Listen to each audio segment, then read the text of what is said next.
இன்னொரு விஷயமும் நான் இங்க சொல்லணும். இன்னைக்கு நம்ம தமிழ்நாடு கவர்மெண்ட் இருக்கிற அந்த நிலைமையை பத்தி நான் உங்ககிட்ட நான் சொல்லணும். கிட்டத்தட்ட 10 லட்சம் கோடிக்கு மேல கடன் வாங்கி வச்சுட்டு போயிருக்கிற இன்னைக்கு அந்த தமிழ்நாடு அரசு இருக்கிறப்போ, கஜானாவை சுத்தமா தொடச்சி வலிச்சு வச்சுட்டு போயிருக்கிறப்போ, தூக்க முடியாத சுமையை ஏத்தி வச்சுட்டு போயிருக்கிறப்போ,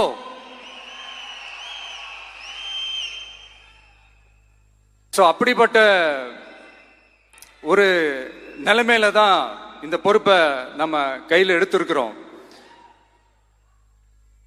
உடனே நீங்க நினைக்கலாம், என்னடா இவர் ஏதோ பொறி வச்சு பேசுறாரா அப்படின்ட்டு. அப்படிலாம் எதுவுமே கிடையாது.